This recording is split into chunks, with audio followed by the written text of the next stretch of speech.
दोस्तों, वैसे तो इस दुनिया में चिपकने वाली बहुत सी चीज है, फिर चाहे वो चिंगम हो, इंश्योरेंस एजेंट हो, यहां पर आपका एक्स हो, और आम तौर पर हम में से किसी को इनमें से और इनके अलावा भी जबरदस्ती चिपकने वाले लोग और चीज है बिल्कुल पसंद नहीं आते। मगर अब जो मैं नाम लेने जा रहा हूं, हम सबके बचपन का पसंदीदा खिलौना रहा है, चुंबक जी।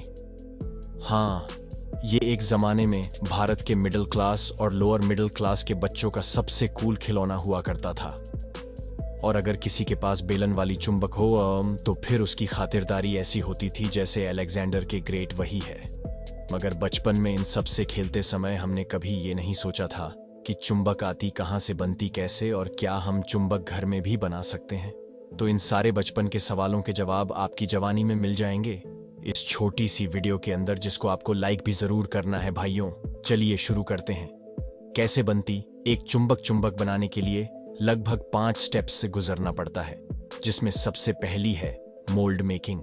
चुंबक के सांचे यानी मोल्ड को बनाया जाता है, और उसको बनाने के बाद जिस शेप के चुंबक चाहिए होता है, उस शेप के धातुओं में रेत को भर दिया जाता है, और रेत भरने के बाद जो एक्स्ट्रा मिट्टी होती है उसे हटा दिया जाता है।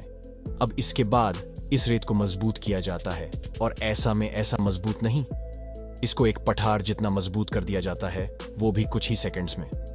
इसके लिए सांचे को एक मशीन के अंदर रखा जाता है जो अपना हाइड्रोलिक प्रेशर डालती है, और प्रेशर इतना ज्यादा होता है कि इस मिट्टी के सारे कण आपस में इस कदर चिपक जाते हैं कि ठोस मजबूत सांचे का रूप ले लेती है, जो कि अब आसानी से टूटने वाली नहीं। जरा अंदाजा लगाएं दोस्तों, कितना प्रेशर होगा। एक मिट्टी को उसने मजबूत ढांचा बना दिया। अगर अंदाजा नहीं लगा सकते तो कोई बात नहीं, हम बता देते हैं। उसके ऊपर लगने वाला दबाव लगभग 10,000 BSE से लेकर 15,000 PSI तक होता है। आपको बता दें कि जैसे लंबाई चौड़ाई नापने के लिए अलग अलग यूनिट्स होती है, वैसे ही PSI भी प्रेशर और दबाव के नापने के लिए एक यूनिट है। और आप समझ ही गए होंगे कि 10,000 PSI बहुत ज्यादा प्रेशर है, इतना कि अगर आपने इसके नीचे हाथ रख दिया तो आपकी हड्डियां इतनी चकनाचूर हो जाएंगी, खून के साथ बाकी शरीर में बहने लगेंगी। चलिए अब आगे बढ़ते। हीटिंग। जब अलग अलग डिजाइन के ढांचे बनकर तैयार हो जाते हैं, तब इन ढांचों के लिए चुंबक का गोल भी तैयार करना पड़ता है। अब उस गोल को बनाने के लिए इस सामग्री में जो इस्तेमाल होता है वो होता है तांबा, कोबाल्ट, सल्फर, निकोल, लोहा, एल्यूमिनियम और टाइटेनियम। अब आप सोच रहे होंगे कि सारी धातु की चीजें एक साथ मिलकर क्या करेंगे, तो आपको बता देंगे, इन सबको पिघलाकर एक लिक्विड बनाया जाता है। इसके लिए इन सारी धातुओं को एक भट्टी में डाल दिया जाता है। इनको पिघलाना इतना आसान नहीं होता दोस्तों, 1600 डिग्री तक की आग और गर्मी ने पिघला पाती है। देखिए कैसे कारीगर एक भट्टी में सारे धातु डाल रहे हैं और मिला रहे हैं, जैसे कढ़ाई में गाजर का हलवा बन रहा हो। खैर, ये जो लिक्विड तैयार होता है उसमें इतना आयरन होता है कि आप इसकी एक गुट से आयरन मैन 2 बन जाएंगे। ऐसा करने का सोचेगा भी नहीं, क्योंकि लावा जितना गर्म होता है, कूलिंग एंड बोर्डिंग जब ये पिघल कर तैयार हो जाता है तो इस गर्म लावा को सांचों में डालने का प्रोसेस शुरू होता है। उसको बड़ी सावधानी से पहले तैयार किए हुए सांचों में डाला जाता है, और जब एक बार ये उसमें अपनी जगह बना लेते हैं तो उन्हें ठंडा करने के लिए रख दिया जाता है, जिसमें तब तक रखा जाता है जब तक ये अपने सांचों में कड़क होकर वापस एक धातु नहीं बन जाते, जिसको आसानी से तोड़ा न जा सके। फिनिशिंग। जब ये ठंडे हो जाते हैं तो उसके बाद आप चुंबक को बनाने के बहुत करीब आ चुके हैं। अंतिम प्रक्रिया में उस मिट्टी वाले सांचे को, जिसको सबसे पहले बनाया गया था, उसको तोड़ कर हटा दिया जाता है। और देखिए कैसे कारीगर हथौड़े से सांचे को तोड़ रहा है, और क्योंकि अब इनके अंदर का वो लिक्विड अलग मजबूत धातु बन चुका है, जिसको इन हथौड़े से ज्यादा खास फर्क नहीं पड़ेगा। अतिरिक्त सामग्री को हटाने के बाद उसमें से चुंबक छांटकर अलग कर देते हैं। मगर रुकिए, अब ये चुंबक पूरी तरह से बने नहीं है। ये तो बस एक मामूली धातु है, जिससे अभी फिलहाल तक कुछ भी आकर्षित नहीं हो गया। अभी तो इसमें क्वालिटी डाली जाएगी जिससे चुंबक बनेगी, और फिर किसी लोहे से जा चुकेगी, और उसके लिए इसको एक और प्रोसेस से गुजरना होगा। वो मिलेगा आपको अगले पॉइंट, मैग्नेटाइजिंग। अब तक की सामग्री तो केवल पिघले हुए था, तो का एक टुकड़ा है। इसे एक चुंबक में बदलने के लिए आपको एक मशीन के ऊपर रखा जाता है। वो मशीन इसमें इलेक्ट्रोमैग्नेटिक चार्ज ट्रांसफर करने के लिए होती है। मशीन पर चुंबक रखकर नॉर्थ साउथ पोल की तरफ से करंट भेजा जाता है, जिससे यह छोटा सा धातु एक चुंबक में बदल जाता है, और अब यह आपके खेलने के लिए तैयार है। इतने सारे प्रोसेस के बाद अब इसमें मैग्नेटिज्म आ चुका है, और यह किसी भी लोहे को अपनी ओर आकर्षित कर सकती है। देख लीजिए दोस्तों, कितनी मेहनत करनी पड़ती है किसी को आकर्षित करने के लिए।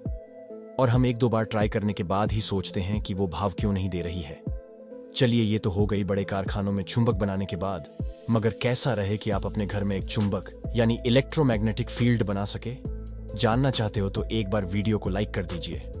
फिर शुरू करते हैं हम घर में चुंबक बनाने की प्रक्रिया। दोस्त, तो आज हम आपके लिए एक ऐसे आसार एक्सपेरिमेंट को लेकर आए जिसमें हम एक लोहे की कील को विद्युत चुंबक में बदलेंगे और आप इस एक्सपेरिमेंट को अपने घर पर भी आजमा सकते हो। सबसे पहले आपको इसके लिए चाहिए होगा एक बड़ा वाला टॉर्च सेल जो शायद आपको आपकी दादी के कमरे में मिल जाएगा, एक लोहे की 3 इंच की कीली जो आप कैलेंडर उतार कर ला सकते हो, तांबे का तार जिस पर कपड़ा छड़ा हुआ हो, इसका जुगाड़ आप खुद कर लीजिए। स्टेपलर पिन को अपने ऑफिस ड्रॉवर से निकाल लीजिए और ऑल पिन जो जरूर उसी ड्रॉवर में होगी। इस सामग्री को इकट्ठा करने के बाद आपको ये 5 स्टेप्स फॉलो करना है। बस स्टेप 1, इस एक्सपेरिमेंट के लिए हमें सबसे पहले एक लोहे की कील लेनी है जो कि करीब 3 इंच की होनी चाहिए और उस पर किसी मेटल की तार को कुंडली बनाकर चला रहे हैं। ध्यान रहे कि तार पर कपड़ा जरूर चढ़ा हुआ हो। स्टेप 2, उसके बाद आप तार के सिरों से थोड़ा थोड़ा कपड़ा उतार दें ताकि उनके जरिए तारों में करंट दौड़ाया जा सके। आप चाहें तो इन सिरों पर ऑल पिन भी सेट कर सकते हो। स्टेप 3, अंत में आपको तांबे के तारों के दोनों सिरों को जिस पर आपने ऑल पिन भी लगाई हुई है, उन्हें टॉर्च सेल के दोनों छोर प्लस और माइनस पर टच कराना होगा। स्टेप 4, बस इस तरह कील में तांबे के तार के जरिए विद्युत यानी करंट दौड़ने लगेगी और वो एक चुंबक की तरह काम करने लगेगी और बन जाएगी इलेक्ट्रोमैग्नेट। अब आपको करना यह है कि आप कुछ स्टेपलर की पिन को ले और उन्हें विद्युत चुंबक के पास लेकर आए।